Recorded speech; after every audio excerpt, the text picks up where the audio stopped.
Look at my little guy. Isn't he so cute?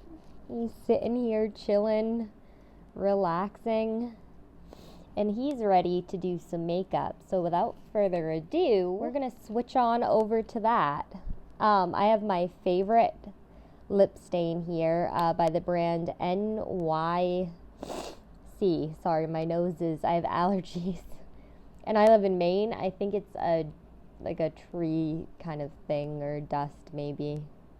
But I got my favorite NYC lipstick to put on, and then I figured we just talk. Now this lipstick is my favorite because I have sensory issues and it never feels like you're wearing it. It's not like a noticeable texture, which is one of the reasons I never wore lipstick daily, even though I liked the way it looked.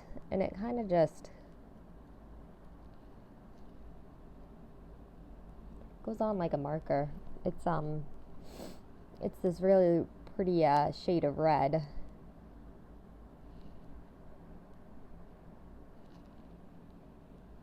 I always do the rubbing the lip things together. I don't know why. I think it's supposed to like make it go on better.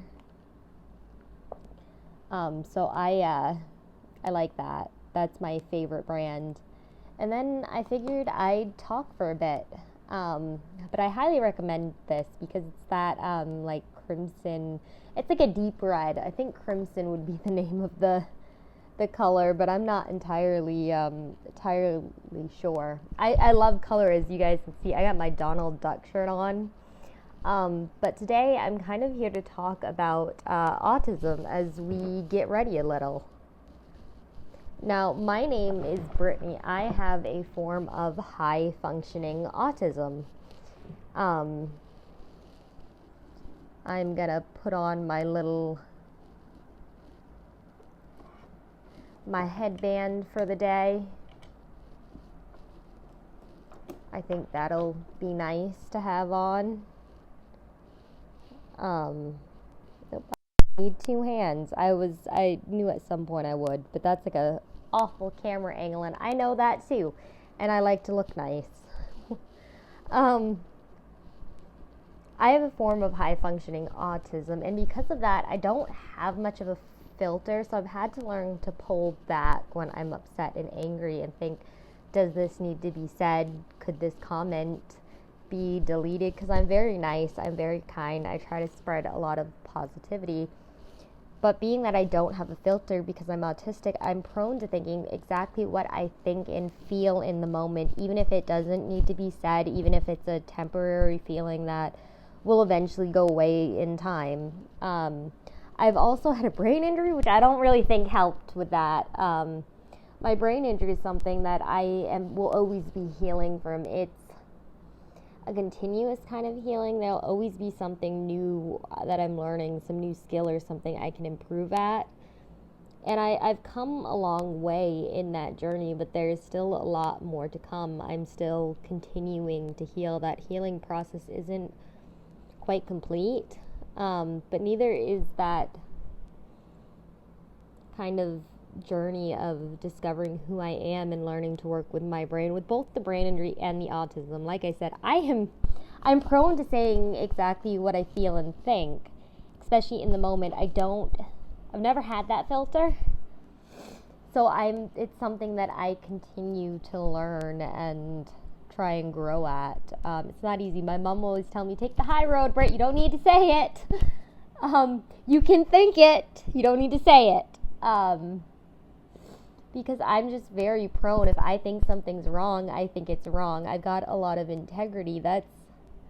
It can be a good trait. Anything trait that I have that can be good, it can be bad too. I mean, I'm passionate. That can be a great thing in the right avenues. It can be a very bad thing too if I get too passionate about something. I can be it can appear that I'm overbearing. I'm not good at putting myself into other perspectives, and that comes along with autism too, but I have a lot of empathy and I feel very deeply, which is something that not everyone does. I'm just very different in how I show it. I show it differently. Like for me, instead of saying I love you. And everyone with autism is different. For me, I'll tend to, because I'm not great at expressing it, I'll say sleep well, drive safe, I hope you're having a good day. Or if I go to bed angry with I try not to go to bed angry. And if I do,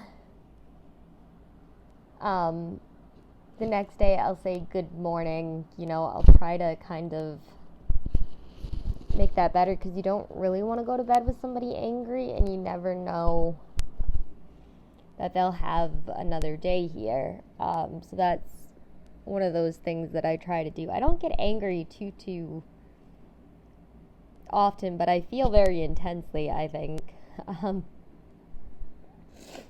And that's just kind of goes along with my autism. Everyone with autism is a little different, and it is a spectrum, so people are very quick to make judgments when it comes to that. I've been called slow because people found out I was autistic. I'm not slow. I'm very smart.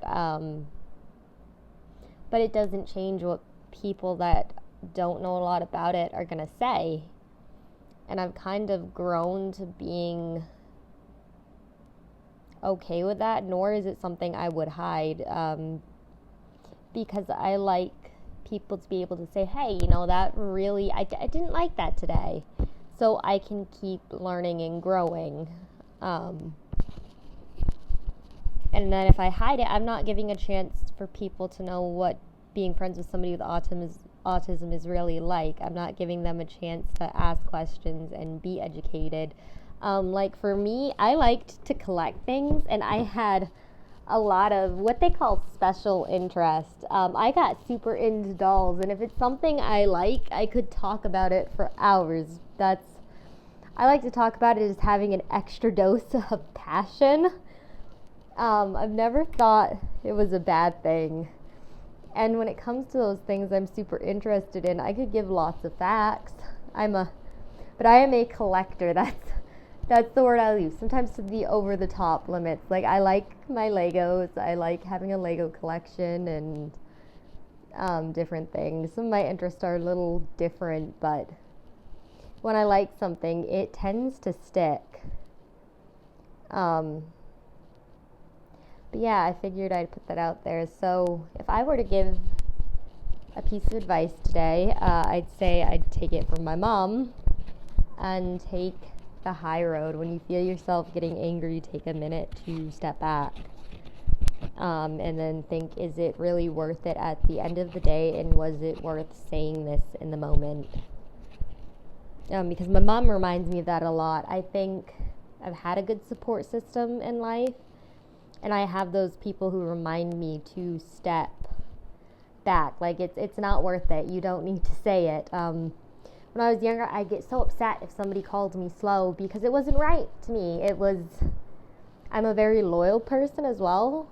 I just never believed in calling somebody slow or judging people based on that. So I'd get very upset.